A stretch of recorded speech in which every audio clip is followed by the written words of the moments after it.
Pierre était un chrétien et Pierre était aussi un juif. Or, les juifs n'avaient pas de rapport avec les non-juifs et Pierre avait des préjugés à leur égard.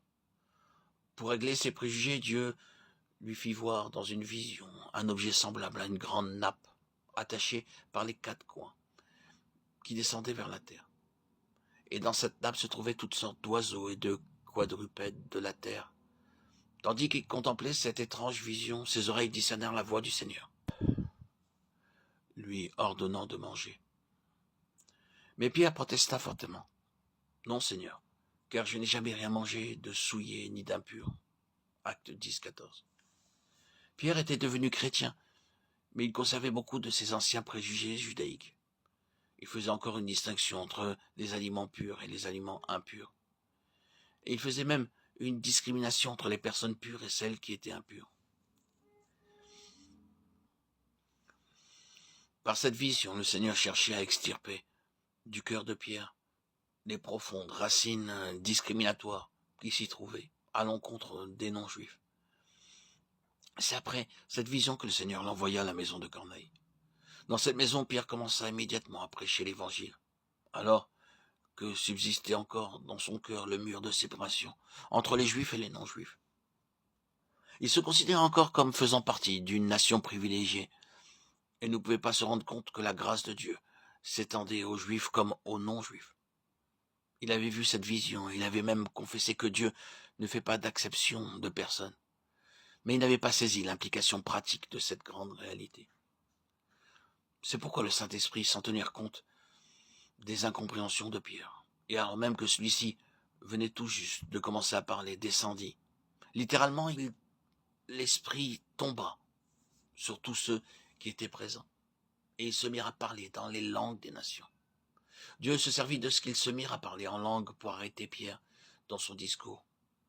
Et lorsque Pierre vit que Dieu avait accordé aux non-juifs le même don du Saint-Esprit qu'il avait donné aux juifs, il s'exclama, « Peut-on refuser l'eau du baptême à eux qui ont reçu le Saint-Esprit aussi bien que nous ?» Acte 10, 47. Sur la montagne de la Transfiguration, Dieu a montré ce qui est le contenu du christianisme. À Capharnaüm, il a montré quelle était la sphère du christianisme. Sur la montagne, le caractère exclusif, unique du christianisme a été mis en exergue. Mais dans la maison de Corneille, ce fut l'aspect inclusif qui renferme deux ensembles en un tout, du christianisme qui a été accentué.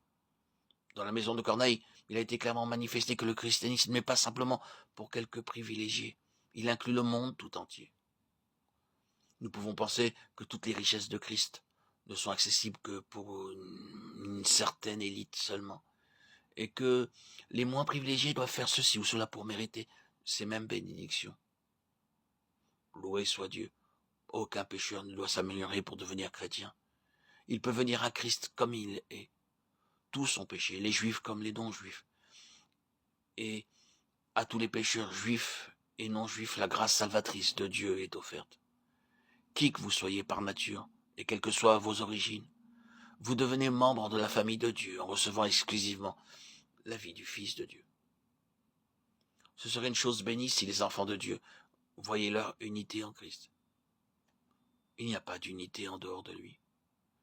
Dieu ne s'attend pas à ce que les chrétiens produisent cette unité, mais seulement qu'ils la préservent, car elle nous est déjà assurée en Christ. Si lorsque nous nous réunissons autour de la table du Seigneur, notre horizon se limite à notre seule assemblée, nous ne pouvons pas participer à la fraction du pain dignement, car le seul fait de posséder la vie de Christ nous a introduits dans la communion de toute l'Église, et non seulement avec une partie de l'Église. Oh, nous avons besoin d'être élargis pour que nos cœurs embrassent tous les enfants de Dieu, sinon nous prendrons le pain indignement. Nous affirmons que tous les enfants de Dieu sont frères et sœurs. C'est pourquoi nous ne devons nourrir aucune pensée de division. Souvenons-nous que le même Saint-Esprit qui est venu sur nous est aussi venu sur eux. Que le Seigneur nous accorde sa miséricorde, car c'est en rejetant de l'Église tout ce qui vient d'Adam et en manifestant Christ que nous édifions son corps qui est l'Église.